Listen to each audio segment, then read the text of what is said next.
মই ৰীতা। কি খবৰ? ভালে আছে? আপোনালোকক এটা কথা শ্বেয়াৰ কৰোঁ।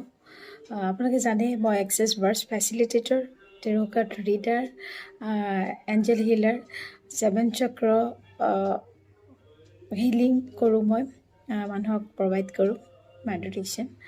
আৰু এইটো কথা কি কথা জনাব আহিছোঁ, যেতিয়া মোৰ লগত মানুহে টেৰ' কাৰ্ড ৰিডিং ল'ব আহে বা ইউটিউব চেনেল চাই পেলাই কানেক্ট হয়, কিবা এষাৰ মনৰ কথা ক'ব বিচাৰে, ভিডিঅ' চাই উপকৃত হয়, মই শুনো। অকণমান হ'লেও সময় উলিয়াই মই শুনো। যেতিয়া ফোনটো ৰিচিভ কৰোঁ, যথেষ্ট গ্ৰেটিটিউড দিয়ে, কৃতজ্ঞতা জ্ঞাপন কৰে।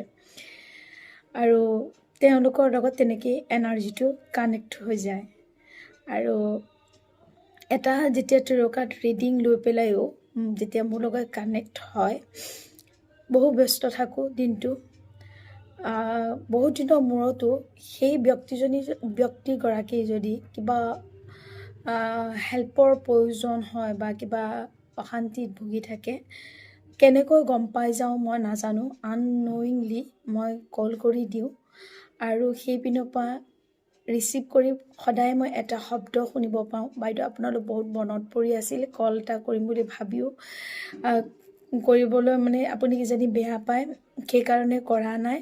আপুনি কল কৰিলে বহুত বহুত ধন্যবাদ। তেতিয়া নিজৰ কথাখিনি কয়, যিকণ সাম্যক জ্ঞান থাকে অকণমান গাইড কৰি দিওঁ। এদিন হোৱাহেঁতেন ইনচিডেণ্ট হ'লহেঁতেন, প্ৰায় এনেকুৱা হয়। আৰু কিছুমানে টেৰ' কাৰ্ড ৰিডিঙৰ কাৰণে কি সুধিবলৈ কল কৰে বা মেছেজ কৰে। ইমান সাম্যক মই পইচা এটা লওঁ, তেওঁলোকে নিজে কয় আপুনি আধা ঘণ্টা এঘণ্টালৈকে টাইম দিয়ে আপুনি বহুত ভাল কৰি আছে, কিন্তু যি সামান্য মূল্য লয় তাতকৈ বহুখিনি উপকৃত হ'ব পাৰোঁ। তেওঁলোকৰ নিজৰ কথা, তেওঁলোকে সেইকণ কৃতকাৰ্যতা জ্ঞাপন কৰে, তেওঁলোকৰ মহানতা।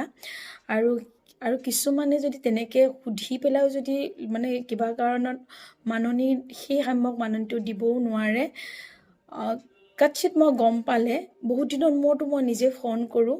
ফোন কৰি পেলাই বাইদেউ আপোনাৰ ৰিডিং এটা বহুত প্ৰয়োজন হৈ আছে, মই চাই দিওঁ। আপুনি সদ্যহতে ভগৱানৰ ওচৰত এটা তামোল পাণ আগবঢ়াই দিয়ক, এটা মাননীৰ সৈতে, সেইটোৱে গুৰু মাননী হ'ব। মই অকণমান আপোনাক চাই দিব মই বিচাৰোঁ। নাজানো কেনেকৈ মই কানেক্ট কৰোঁ মানুহৰ পৰা, এইদৰে যথেষ্ট আশীৰ্বাদ পাবলৈ সক্ষম হৈছোঁ। এনেকৈ আগবাঢ়ি যাবলৈ আপোনালোকেও আশীৰ্বাদ কৰিব। আপোনালোকে যদি বিচাৰে